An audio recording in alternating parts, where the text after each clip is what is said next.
Spending on experiences rather than material items isn't always the flex make it out to be.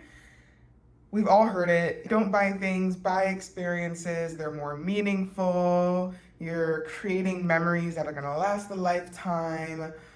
Why not put money into getting those types of feelings from an experience versus a more fleeting, short-term feeling that you would get from purchasing a material item? But what happens when chasing experiences is that we overcompensate for what we would have spent on material items, and we end up getting ourselves in the same financial mess of debt, digging into our savings, and just not being able to maximize our wealth potential, potentially taking that money to invest and acquire certain assets, et cetera, et cetera. And so we find ourselves spinning in the same toxic spending cycle. Not all of us, but many of us find ourselves doing this. And I have noticed that there's been a trend with the wave of minimalism and that idea of like less things equals more in terms of just intrinsically feeling lighter. Because of less things in our environment, in our space, we're also spending less money because we don't need to acquire many things. But that does not necessarily mean that translates to now let's funnel all that money into self-care days or week-long retreats or traveling, which can cost a lot and has a lot of hidden costs you normally don't see until you partake in the experience. So I wanted to have a video talk about this more in detail on why we need to be mindful of the experience trap. At the end of the day, the focus and the priority should always be on making sure that our spending is in alignment with our values and our financial capacity. Just because you want to do it doesn't necessarily mean that you should do it. And there is no rule book that says you need to replace experiences with material things and spend just as much, if not more money in this particular way. Picture this.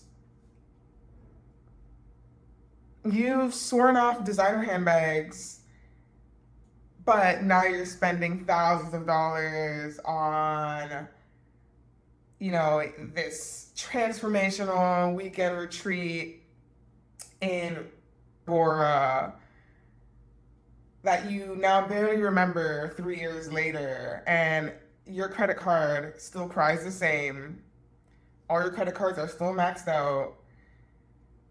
If you tap into that feeling, a lot of people talk about this. They fund a travel experience, part of it, maybe most of it on a credit card, and then when they come back from their trip, they're more stressed than maybe like before they left for the trip. And that is the experience trap that I am trying to talk about. And even if you're not buying designer handbags anymore and you're like, okay, great, I'm buying less things, you're still putting that money into experiences that cost the same or more and ending up in the same financial situation.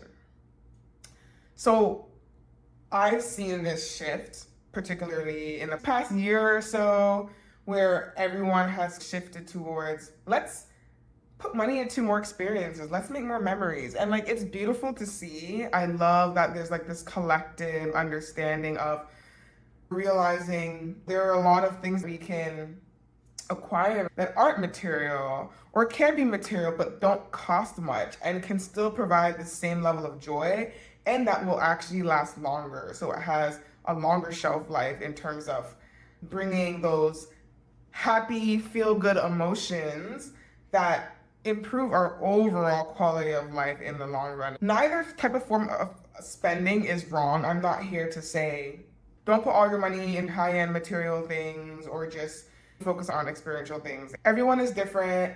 Everyone is going to value things differently. Some people lean more towards materialism, and that's okay. Some people lean more towards experientialism, and that is fine.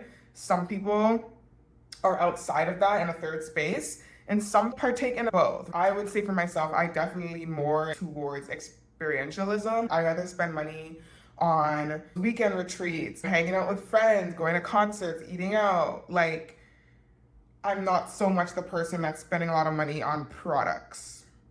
So that's just me, right? I rather have those things than buy a new pair of jeans or a specific gadget or technology. Like, I really only buy those things when they are truly necessities, but I will tend to splurge on things that revolve around travel, for example, right? So for me, I have to be mindful that wherever my sweet tooth is, I call them sweet tooths, like areas of your life you spend the most money in, I have to check in with myself and determine whether this purchase is necessary or just out of habit or a need to suppress feeling burned out. Maybe it's a form of escape.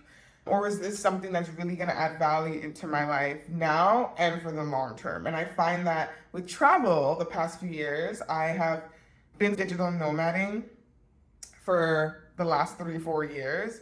And I found that I had to start staying in places for longer periods of time because the more you move around, the more that costs, right? Constantly hopping on planes, constantly having to find new accommodations.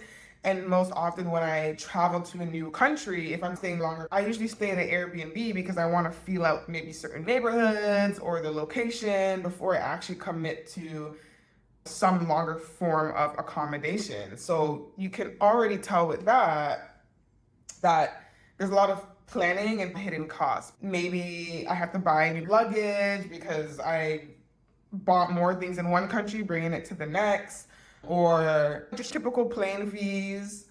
Insurance always sneaks up on me. I always forget, like usually like last minute, I'll be like, oh yeah, insurance. And then depending how long you're gonna be in another country, that can add up like really quick. So usually in the hundreds range, right? Because I'm usually in a country for at least a month or more. So if that's the case, definitely $300, $400 sometimes. And I wouldn't even say sometimes it's fear of missing out. You're in this country, you don't know when you're gonna come back, and you want to do as much as you can. And maybe you never set out to go dolphin watching, but someone suggested it to you, and now you're like, shit, I want to go dolphin watching or swim with the dolphins. And that wasn't really like in the plan, but it was in an experience that lit you up, and you want to seize the moment. Experiences comes down to, I think it feels more worth it, and how that can be deceptive is because there's such a deep emotional weight attached. These experiences that we are willing to indulge in carry much deeper terrain than just a material item. Like a material item, if it breaks or wears or tears, you can buy it again. But with certain experiences, you'll never get them again. Like that artist that you want to go see in concert, they may die a few years after them coming to your city again or promising to come to your city. Like I think of like Michael Jackson, like his This Is It tour, and how many city stops he had to go, but then he suddenly died. People who saved the money their whole life to see him didn't get to see him. And sometimes, like I said, in that FOMO aspect, you don't want to miss out on like these memories that don't come so often. So it feels much more justifiable. That is why it's much easier to trick yourself into thinking it's an experience, so like I might as well indulge in it, even if I may not have a financial capacity. And there's also the social validation. When we're looking at people's highlight reels on social media, Instagram is a great one, even TikTok, seeing people take trips. They don't have to be extravagant, but you can follow a budget traveler, still sightseeing and seeing spots you want to go to. You want to immerse yourself in just the same. And so we can justify, okay, you know what? I'm not buying the designer handbag, so I feel good about that. Or I'm not splurging on like a bunch of skincare at Sephora, and instead I'm going on this trip. But can you still afford that trip? Can you still afford all that makeup and or skincare products at Sephora that you couldn't afford in the first place? And the costs, as I mentioned, they add up so fast and they sneak up on you. And so we think we're being low maintenance by not indulging in material things as much, or skipping high-end luxury items, or that $300 Michelin star dinner at a restaurant, but it's still creating debt or stress. And if it is creating debt or stress, are you being truly mindful about the ways in which you interact with your money and the way that you manage your money? We also need to be mindful that frequent low-cost trips add up, right? So I don't want to just make this video all about travel, but I think travel is the best example. When I think of experiential spending, that is where most people put their money towards, right? It doesn't have to be across seas travel. It could be like a short getaway weekend trip. It could be traveling to the concert, traveling to the museum, traveling, like we're constantly traveling, right? So it depends on what traveling means to you. Most people, when you say the word travel, they're thinking outside of the country, but you could be traveling within your own country too, right? So I just want to point that out. Sometimes when we are experientially spending, we book things last minute because sometimes we can't always plan ahead. Sometimes experiences suddenly pop up in the group chat, right? Let's go here this weekend. That wasn't on your radar last week or a month before when you were budgeting. My artist is in town. I didn't know they were going to be here this weekend. I want to go watch them. Over time, that becomes expensive because when you're impulsively opting into these experiences without being mindful of, okay, where am I when it comes to my budget regarding the spending in this type of way? And of course, we run into the I deserve this syndrome, especially if you're feeling burnt out or stressed. I know for myself, it's so easy for me. Like I see so much memes or like videos on Instagram where you don't have the money to travel, but a friend hits you up, yo, what are you saying next weekend? Bali? And that black Jamaican guy. Bombocla, let's go.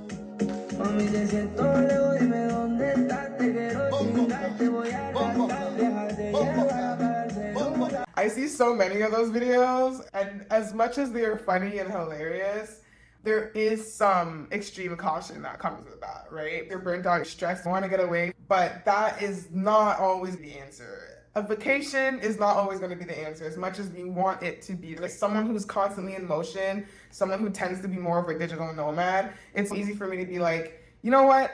I don't like it here anymore. And like, I just want to go somewhere else thinking that going somewhere else is going to fix my problems. So the I deserve this syndrome, you deserve everything in the world, but just because you deserve everything doesn't mean you go away with reason and substitute it for pure emotions that are going to be of a disservice to you in the future, that are actually going to set you back. You're on your trip, the margaritas were great, the tan lines were flawless.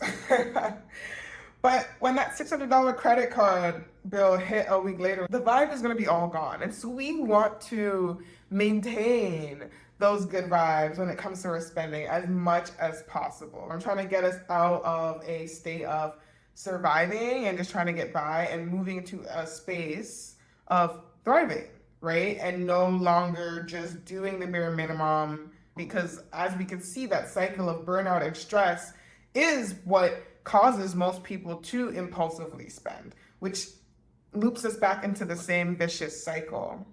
So if we can cut through it, this negative core towards excess spending, whether material or experiential, I think it's always going to come back to having some sort of track record of your income and your expenses going out. So most people will call this a budget sheet, but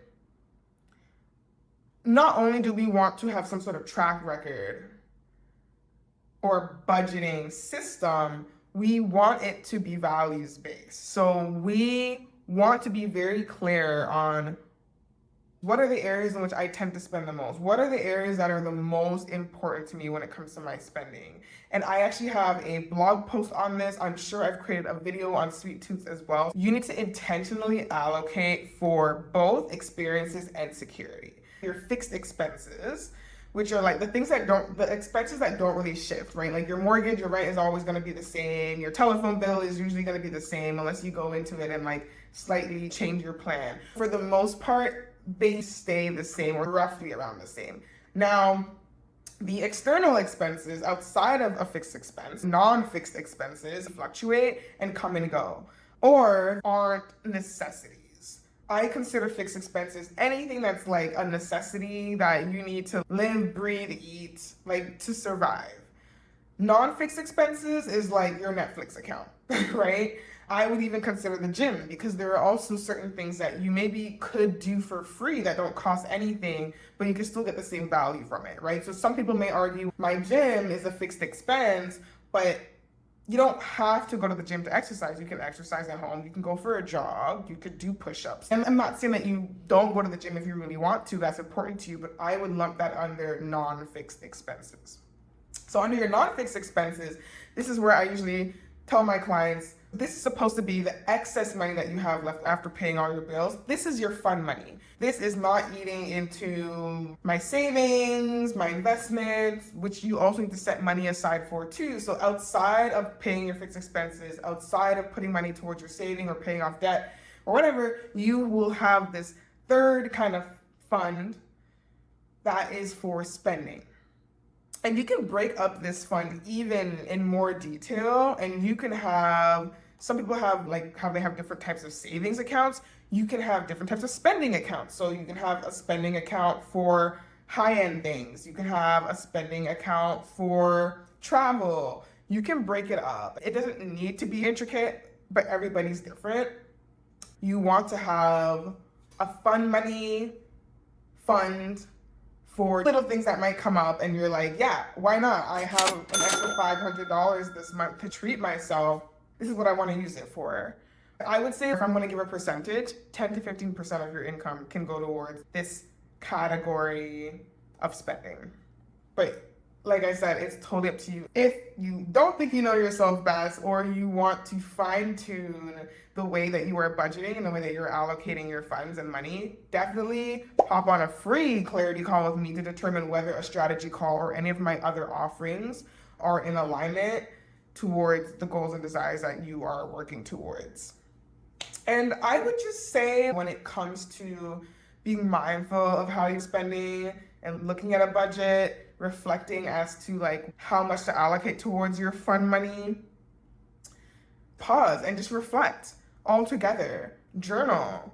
Have a conversation with money as towards what experiences are truly enriching for you and what experiences have you been spending on just because your friends are telling you to indulge in it, because society, the highlight reel, social media, you are being influenced to think that this is important, because maybe it's not. Maybe you don't care to travel. Are you doing too much? Are you trying to fit in? Do you want to feel validated? Are you just super stressed out and so bamba clot, we're heading to Jamaica? What is it for you? Just because you love traveling, it doesn't mean that you ignore your bills. And just because you enjoy skincare doesn't mean that you're gonna buy up all of Sephora and sell your soul, right? We need to be mindful and understand that taking care of ourselves financially is an act of self-care. Managing finances, budgeting, reflecting on your money journey is just as important as getting your nails done, hair did, everything did, right?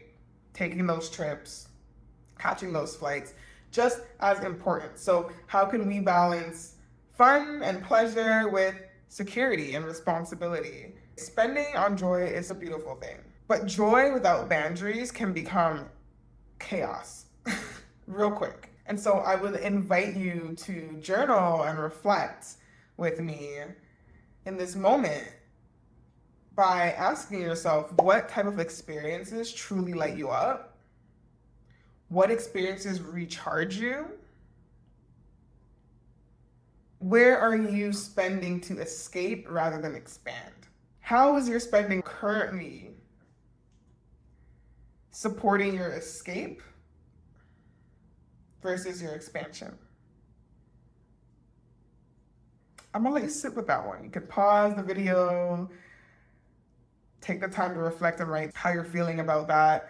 And then just to end off with an affirmation or a mantra that I'm going to read out so I don't butcher it. I honor joy and stability equally. My money moves in alignment with both my pleasure and my purpose. My money moves both in alignment with my pleasure and my purpose. And I value and honor joy and security equally. I am deserving of both joy and security equally. And with that being said, please take the time to watch the other videos on my channel, and I will see you again in the next one. Bye.